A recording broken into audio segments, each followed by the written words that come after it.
भारतीय क्रिकेटची पंढरी अर्थात मुंबईमधलं वानखेडे स्टेडियम। ज्या वानखेडे स्टेडियमवर क्रिकेटपटूंनी एकाहून एक सरस विक्रम रचले तेच वानखेडे स्टेडियम स्वतःची 50 अर्थात 50वा वर्धापन दिन साजरा करताय। ज्या मैदानामध्ये भारतानं वर्ल्ड कपवर दुसऱ्यांदा नाव कोरलं, जिथे क्रिकेटचा देव सचिन तेंडुलकर रिटायर झाला आणि त्याच मैदानाची गोल्डन जुबली साजरी होतीये।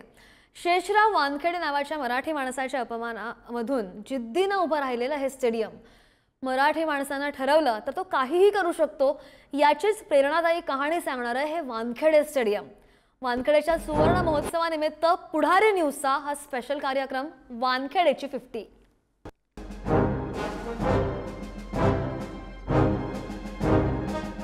वानखेडे स्टेडियम, भारतीय क्रिकेटची पंढरी, मुंबईकरांसाठी अभिमानाचं मैदान, एक मैदान ज्याच्यात नेहमी आपण इतिहास घडताना पाहिला।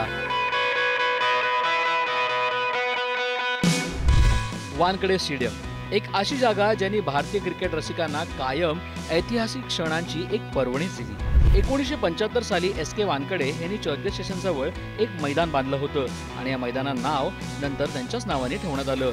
ते नाव अर्थात वानखेडे स्टेडियम। आज क्रिकेटची पंढरी पूर्ण करते आपले 50 वर्ष। 50 वर्ष अभिमानाची, 50 वर्ष इतिहासाची, 50 वर्ष क्रिकेट प्रेमींची आणि 50 वर्ष म्हणजे आनंदाची। काही क्षण तुमच्या आयुष्यातले हे मेमोरेबल असतात, काही क्षण तुमच्या आयुष्यातले तुम्ही इथं आहात हीच गोष्ट तुमच्यासाठी महत्त्वाची असते आणि तो क्षण माझ्यासाठी, कारण हे जे ग्राउंड आहे, हे जे खरं पंढरी आहे क्रिकेटची, त्या क्रिकेटच्या पंढरीवर मी आता उभा आहे। ते म्हणजे वानखेडे स्टेडियमला 50 वर्ष पूर्ण होत आहेत आणि त्याच मैदानावर आपण आहोत। तुम्ही बघू शकता तर हाच तो वानखेडे मैदान आहे ज्याचा आपण 360 व्ह्यू आपण आता बघू शकतो। एकंदर बघितलं गेलं तर हाच तो वानखेडे मैदान आहे ज्याच्यावर अनेक इनिंग्स, अनेक मॅचेस आपण सर्वांनी पाहिले आहेत। या सर्व मॅचेस जे आपण पाहतोय ते आनंदाचा सोहळा आपल्याला मिळालाय, काहीतरी डिफीट्स मिळालेत, अनेक इनिंग्स आपण इकडे पाहिलेत आणि तोच वानखेडेचा मैदान जो आहे तो आता 50 वर्ष त्यांची पूर्ण करतो आहे। 50 वर्ष त्या अभिमानाची, 50 वर्ष त्या इतिहासाची, 50 वर्ष एक अशा मैदानाची ज्या मैदानाने अनेक गोष्टी भारताच्या लोकांना दिल्या आहेत। जो पहिलं मैदान होतं ते आतापर्यंत अनेक बदल झाले। चर्चगेटला असणारं हे वानखेडे मैदान जे खऱ्या अर्थानं अनेक अर्थी महत्त्वाचं आहे, त्या अर्थी महत्त्वाचं मैदान आपण आता इकडे बघतोय। आपण एकंदर पाहिलं गेलं तर तेच 3 पिचेस आहेत, 1, 2 आणि 3 पिचेस आहेत ज्याच्यावर अनेक गोष्टी इथे घडल्या आहेत। या घडताना मैदानावर घडलेल्या ज्या गोष्टी आहेत ते अत्यंत महत्त्वाच्या आहेत, कारण याच 3 पिचेसवरून अनेक महत्त्वाचे मॅचेस घडले आहेत। जी पहिली डे अँड नाईट इनिंग झाली तेव्हापासून ते आतापर्यंत जे मॅचेस घडले ते याच 3 पिचेसवर घडले आहेत। आपण अजूनही पुढे जाऊन बघू शकतो तर याच मैदानावर खऱ्या अर्थानं सचिन तेंडुलकरची जी लास्ट इनिंग्स होती आणि जेव्हा सचिन तेंडुलकर इकडून आले आणि त्यांनी मैदानावर नमस्कार केला, त्याची शेवटची इनिंग्स याच वानखेडे स्टेडियमवर आहे। हे वानखेडे स्टेडियम बांधण्यामध्ये अनेक लोकांची मेहनत आहे हे आपल्याला पाहावंच लागेल। या स्टेडियमचं आर्किटेक्ट केलंय ते म्हणजे शशी प्रभू यांनी आणि त्यांना मोलाची साथ लाभली आहे ती म्हणजे वानखेडे स्टेडियमचे COO CS नाईक यांची। खरं आज आपण अनेकदा या स्टेडियमच्या इतिहासाबद्दल बोलतो, पण इतिहास घडवताना, इकडचं पहिलं ईट ठेवताना, इकडचं पूर्ण ग्राउंड सेटअप करताना ती व्यक्ती जी आहे ती आपल्यासोबत आहे आणि वानखेडे स्टेडियमची आठवण त्यांच्याकडे कितपत असतील, किती असतील ह्याचाच आनंद आज मला मिळाला आहे। खूप खूप स्वागत तुमचं दोघांचं। साहेब, सर, खूप खूप स्वागत आहे। आपण नेहमी असं म्हणतो की 50 वर्ष वानखेडे स्टेडियमची, 19 तारखेला आपण त्याचा साजरा करणार आहोत, सगळे भव्यदिव्य कार्यक्रम होणार आहे, पण ही भव्यदिव्याची सुरुवात ही तुम्ही पाहिली आहेत। कसं काय वाटतं आज 50 वर्ष पूर्ण होताना? डायजेस्ट झालंय का? आनंद होतोय का? कारण तो आनंद तुमच्या डोळ्यात दिसतोय। आनंद आहे, म्हणजे अश्रू पण आले नाईकच्या डोळ्यातनं। अश्रू का आले? कारण ते त्यावेळेचं काम केलेलं आहे, कोर्ट केसेस करणं, म्हणजे नवीन बांधताना देखील आधीच्या वेळेला होताच माझ्याबरोबर, पण त्यावेळेला ते साक्षीदार आहे ते स्वतः असणं आणि त्यांनी सांगणं हे महत्त्वाचं असतं। कितीदा आपण विसरतो 50 वर्षापूर्वी कोण कोण होती। त्याच्या पूर्ण करून जेव्हा फायनल इयर झालं तेव्हा मी लहानसहान कामं करत होतं आणि त्याच वेळेला वानखेडे साहेबांच्या डोक्यामध्ये प्रोफेसर चंदगडकरांनी सांगितलं की तुम्ही जर कोणाला शोधत असाल तर मला एक आर्किटेक्ट आहे, माझं नाव घेतलं, तुम्ही त्याचा वाटल्यास इंटरव्ह्यू घ्या आणि तुम्हाला वाटलं योग्य आहे मग त्यांना काम देण्याचं पुढे प्रक्रिया आपण करू। तिथे मला चान्स मिळाला।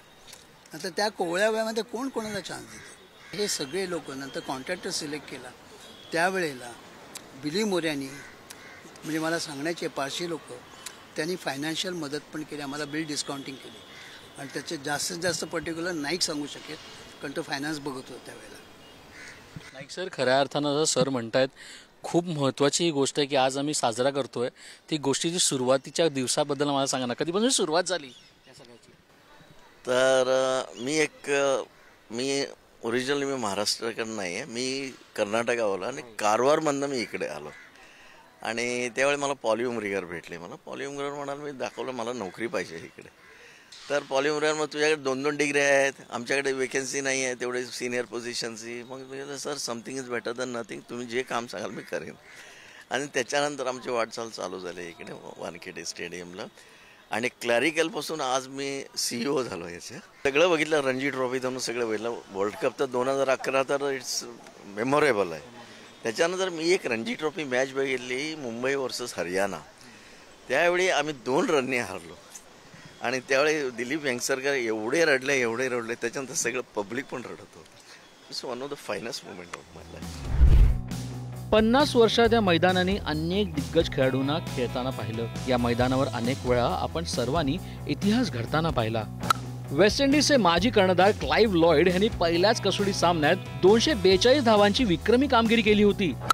भारताचे माजी कर्णधार the little master Sunil Gavaskar यांनी 205 धावांची विक्रमी कामगिरी याच मैदानावर केली.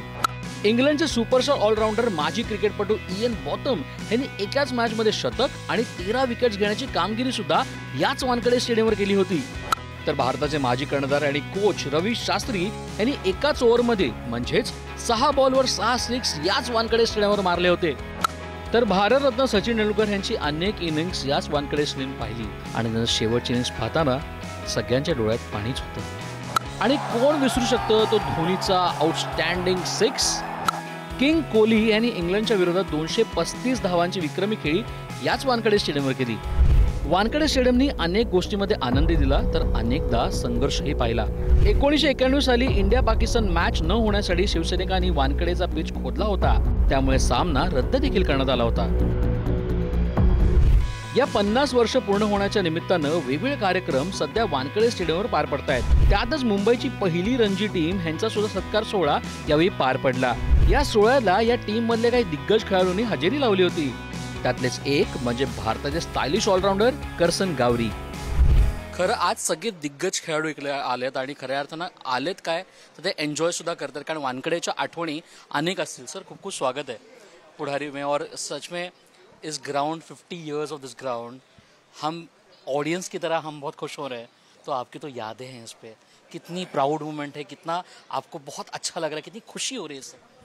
देखिए साहब, मैं आपको एक बहुत सिंपल ज़बान में कहता हूँ कि जितनी खुशी ये देख के हो रही है कि 50 साल हुए हैं और 50 साल पहले हम यहाँ पर मैच खेले थे. पहला Ranji trophy match Mumbai versus Baroda, and it was on the 16th, 17th, 18th November 1974, and that was the first ever match played here, and Mumbai won outright against Baroda. It used to be a 3-day game. इसके अलावा काफ़ी taste matches भी खेले, बहुत सारे Ranji trophy matches खेले, बहुत सारी हमारी ऑफिस टाइम शील्ड भी खेले, बहुत सारी क्लब मैचेस भी खेले. तो ये ग्राउंड को ऐसे जब देखते हैं ना तो ऐसा लगता है ये तो अपना घर है. खरं तर वानखेडे स्टेडियमवर खेळणं ही म्हणजे पर्वणी, हे म्हणजे स्वप्नपूर्ती आणि ते ज्या खेळाडूच्या आयुष्यात आलं त्यांसाठी तो क्षण हा सुवर्ण अक्षरात लिहिला गेला. खरं जेव्हा आपण 50 वर्ष म्हणतो तर 50 वर्ष आपण प्रेक्षक म्हणून आनंद आहे, तर त्या लोकांना किती आनंद वाटत असेल जे लोक इकडे खेळले. सर खरं तुम्हाला गर्व वाटत असेल, तुम्हाला आनंद वाटतो, तुम्हाला अभिमान असेल या ग्राउंडचा, या मैदानाचा, काय सांगाल 50 वर्षांबद्दल? खूप अभिमान वाटतो, खूप गर्व आहे की मी ह्या स्टेडियमवर खेळलो आणि मला जे संधी मिळाली ह्याच्यापासून मी मोठा झालो.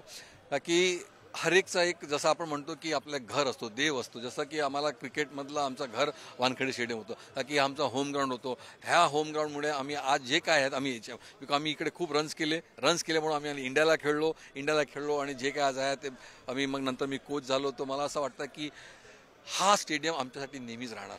आणि ही आठवणी कधीच विसरणार नाही. कारण कुठल्याही खेळाडूला पहिल्यांदा वानखेडे एक स्वप्न असतं की वानखेडेवर मॅच खेळणं, आणि ते मला मी शाळेत असतानाच झालं. 14 वर्षाचा आम्ही हॅरिसशिल्ड शारदाश्रम विरुद्ध अंजुमन फायनल खेळलो, आणि त्यावेळेला मला इकडे मी ज्यावेळेला 50 धावा केला तो एक आनंद वेगळा होता. पण एका कुठल्याही खेळाडूचं स्वप्न असतं की इंडियासाठी खेळावं आणि ती वानखेडेला खेळावं. तर मला तो सुद्धा भाग्य होतं की मी ती 92ला टेस्ट मॅच इंग्लंडच्या अगेन्स्ट खेळलो, आणि त्या संघामध्ये सचिन तेंडुलकर, विनोद कांबळे आणि मी हे आम्ही तिघं आचरेकर सरांचे स्टुडंट होतो, आणि आचरेकर सर ती मॅच बघायला ड्रेसिंग रूममध्ये होते. तो मला वाटतं क्षण निर्णायक होता. आणि 2006ला आम्ही जेव्हा रणजी ट्रॉफी जिंकलो आणि त्यावेळेला मी मुंबईचा कोच होतो, ह्या गोष्टी मला वाटतं नक्कीच एक आयुष्यात नक्कीच हृदयाच्या जवळ असणाऱ्या गोष्टी आहेत. 50 वर्षात आपण अनेक खेळाडू या मैदानावर घडताना पाहिले, पण ते घडत असताना अनेक लोक ही पडद्यामागे काम करत होती. त्यांची मेहनत ही खरं तर आपण पाहिलीच पाहिजे. आजचा दिवस सगळ्यांचा, आजचा दिवस आनंदाचा आहे. खूप खूप स्वागत तुमच्या सगळ्यांचं. 50 वर्ष वानखेडेची म्हणजे आमच्यासारख्या प्रेक्षकांसाठी हा आनंदाचा सोहळा आहे, तर तुमच्यासाठी डबल असेल. कसं वाटतंय 50 वर्ष ग्राउंडची पूर्ण होताना? किती आनंद तुम्हाला लोकांना होतो? आज आमच्या मुंबई क्रिकेट असोसिएशन वानखेडे स्टेडियमला 50 वर्ष होतात. आज आम्ही जसं आमचं संपूर्ण स्टाफ, आमचं मॅनेजिंग कमिटी, त्याचप्रमाणे आम्ही संपूर्ण ग्राउंड स्टाफ देखील, आम्हाला देखील खूप आनंद वाटतो आहे 50 वर्ष होताना. आणि 50 वर्ष होताना आता आमच्यामध्ये देखील 30 वर्ष, 35 वर्ष किंवा 20 वर्ष असे नवीन असे काम करणार म्हणजे आमचं देखील एवढ्या वर्षाचं योगदान वानखेडे स्टेडियमसाठी आम्हाला देखील खूप बरं वाटतं. खरं तर खूप आठवणी असतील ना मैदानाच्या. आठवणी सांगा ना मला, काय काय सगळ्यात बेस्ट आठवण वानखेडे मैदानावरची तुमची? धोनीने 6 मारलेली ते राईट, ती पाहिले आम्ही. ती सगळ्यात मोठी आठवण. सचिनने जेव्हा लास्ट मॅच केली आणि त्यांचा इकडे सत्कार झाला, तो मुवमेंट्स आम्हाला खूप आठवतो की त्यांनी जे लास्ट मुवमेंटला जे इथूनच ते निघून जात होते तिकडे, आणि ते पिचला जेव्हा पाया पडले तो आमच्या पूर्ण सर्व ग्राउंडच्या डोळ्यामध्ये अक्षरशः अश्रू आलेले, आणि आम्ही खरंच खूप रडलो त्यावेळी. कारण ते आम्हाला ना अजूनपर्यंत हे फील होते. आम्ही इकडेच उभे होतो आणि सर इथूनच निघून गेले, पाया पडले तिकडे, वरती बघितलं त्यावेळी आमच्या डोळ्यात सरांचे पाणी आलं. सचिन तेंडुलकर अजून खेळले पाहिजे होते, पण ते जेव्हा त्यांची निवृत्ती झाली क्रिकेटमधून तेव्हा आम्हाला सुद्धा म्हणजे वाईट वाटलं थोडं, की बाबा आपण त्यांच्यासाठी पिच बनवायचो, एवढे महान क्रिकेटर, आणि आपण त्यांच्यासाठी विकेट बनवतो एवढी, आणि ते आता सोडून चालले म्हणजे क्रिकेट वगैरे निवृत्ती घेत आहेत, त्याच्याबद्दल आम्हाला सुद्धा खूप वाईट वाटतं. 50 वर्ष पूर्ण होणं ही काय सोपी गोष्ट नाही. ही खरं तर येणाऱ्या 50 वर्षांची नांदीच आहे ना. ती गोष्ट आहे, कारण 50 वर्ष हे मैदान पूर्ण करत आहे. कार्यक्रम सुरू झालेले आहेत. अजिंक्य सर, खूप खूप स्वागत आहे. आज एक वेगळा कार्यक्रम पार पडला. जे सगळे माळी जे आहेत ते सगळे आलेले. ग्राउंड स्टाफचा सत्कार तुम्ही लोकांनी केला, जे क्युरेटर्स आहेत त्यांचा सत्कार केला, आणि आदित्य ठाकरे सुद्धा होते, अजिंक्य राणे सर सुद्धा येऊन गेले. काय सांगायला बद्दल? नाही, जे आमचे अनसंग हिरो आहे, अननोटीस होतात, पडद्यामागचे जे खिलाडी आहेत, की प्रत्येक प्लेअर बनवण्यामध्ये, मुंबई टीम जिंकण्यामध्ये, भारताला चांगले प्लेअर देण्यामध्ये ज्यांचा हात आहे, हे आमचे माळी असतील, क्युरेटर असतील, किंवा अजून जे अननोटीस एलिमेंट्स आहेत किंवा ज्या गोष्टी आहेत ज्या कोणाला माहीत नसतात, सिक्युरिटी झाली, ह्यांना कुठेतरी एका प्लॅटफॉर्मवर आणून त्यांचा उच्च मान सन्मान करायचा.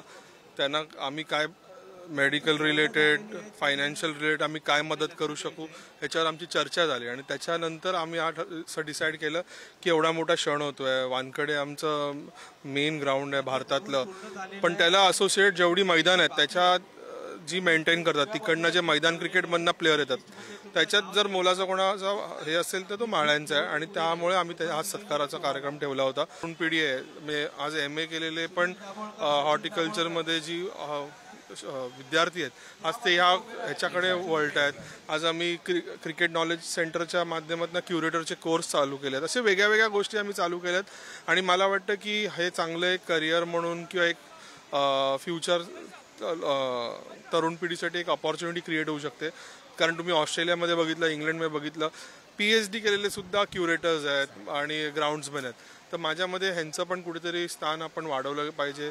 आणि ॲज अ ॲडमिनिस्ट्रेटर जर आपण कुठली गोष्ट अपग्रेड करू नाही शकत तर त्या पदाचा काही व्हॅल्यू नाही. आणि आम्हाला असं वाटतं की अपेक्स काउन्सिल म्हणून सगळ्यांची एकच इच्छा होती की कुठेतरी ह्यांना उच्च मान सन्मान दिला पाहिजे, त्यांना फ्युचर त्यांचं क्रिएट केलं पाहिजे, आणि कार्यक्रमाच्या माध्यमातून जो इतिहास आहे तो परत एकदा या तरुण पिढीकडे आपण घेऊन गेला पाहिजे.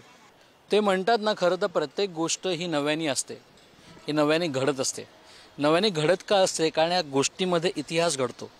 50 वर्षाचा हा ऐतिहासिक प्रवास खरं तर वानखेडे स्टेडियमचा आहे, प्रेक्षकांचा आहे, आणि आपल्या सर्वांचा आहे. कारण जेवढे प्लेयर्स वानखेडेवर खेळलेत, जेवढे प्लेयर्स मुंबई क्रिकेट असोसिएशनमध्ये खेळलेत तेवढे प्लेयर्सांनी सगळ्यांनी आपल्याला मैदानावर जेवढे त्यांचे शौर्यगाथा दाखवली आहे तेवढंच त्यांनी एंटरटेनसुद्धा केलं आहे. त्या एंटरटेनमेंटसाठी आणि 50 वर्षांसाठी आणि या सगळ्यासाठी वानखेडे स्टेडियमला मानाचा मुजरा.